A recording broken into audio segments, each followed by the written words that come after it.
ए आकाशवाणी गोरखपुर है। अब रउआ सभे सोनी निगम से समाचार सुने। प्रदेश में विधानसभा चुनाव के पहला 2 फेरा खातिर प्रचार अभियान जुरिया गयल हो। राज्य में 7 गो फेरा में मतदान करावल जा रहा हुए।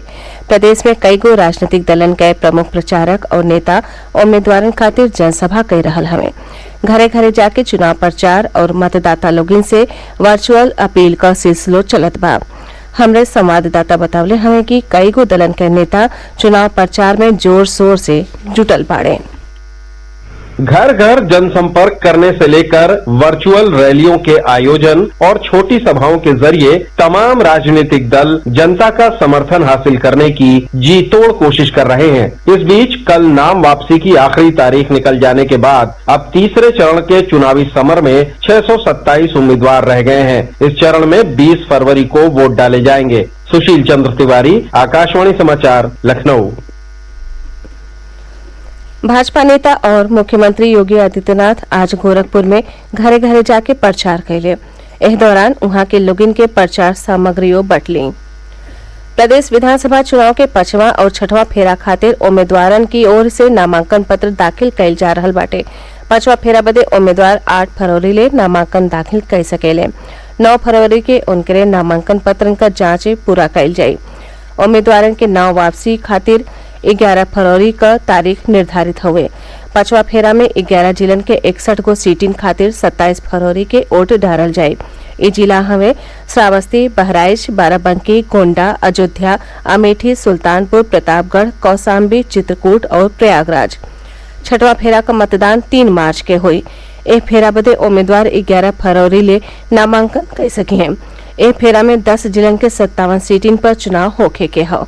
इनमें गोरखपुर, देवरिया, बलिया, आम्बेडकर नगर, संत कबीर नगर, बस्ती, कुशीनगर, महाराजगंज, सिद्धार्थनगर और बलरामपुर जिला शामिल हवे। एक फेरा में नामांकन पत्रन का जांच 14 फरवरी के कैल जाये और 16 फरवरी ले नाव वापस लिहल जा सके।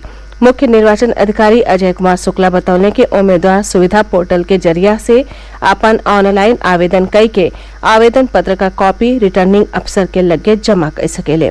वहां के कहने के स्वतंत्र, शांतिपूर्ण और कोविड सुरक्षित चुनाव के देखत नामांकन के समय कौनहू उम्मीदवार के जुलूस निकलने का अनुमति नाही दिहल जाये। प्रदेश विधानसभा चुनाव के 4था फेरा खातिर नामांकन पत्र दाखिल कैले का प्रक्रिया पूरा हो चुकल हुए। एक फेरा में कुल 852 नामांकन दाखिल कैल गये हवे।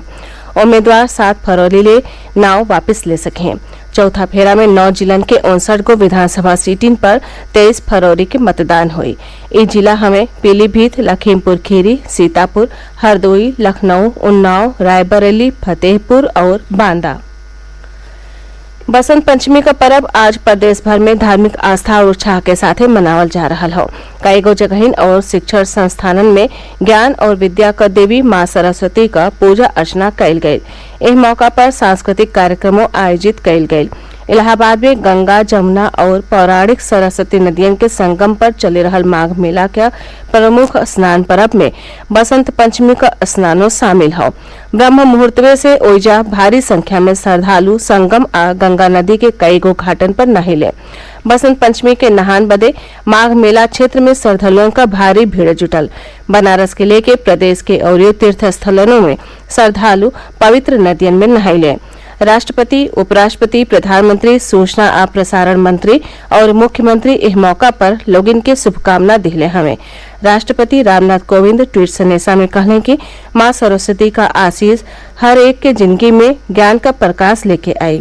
प्रधानमंत्री नरेंद्र मोदी सरस्वती पूजा का शुभकामना देत सबके खातिर माँ शारदा के आशीष का कामना कैले। वहाँ के कहने की एक दिन में ऋतुराज बसंत के अइले का आहट मिले लागेला। सूचना और प्रसारण मंत्री अनुराग ठाकुर कहने हवे कि बसंत पंचमी ज्ञान, विवेक और संगीत का देवी सरस्वती के पूजा का पर्व हवे। मुख्यमंत्री योगी आदित्यनाथ कहले हवे कि ज्ञान का अधिष्ठात्री माँ सरस्वती से प्रार्थना हवे कि उस समाज में फैलल जड़ता और अज्ञानता के अंधकार के खत्म करे और शिक्षा आ उन्नति से सज्जो लोगिन के अभिसिंचित करे। एक साथ ही इस समाचार बुलेटिन पूरा भइल। नमस्कार।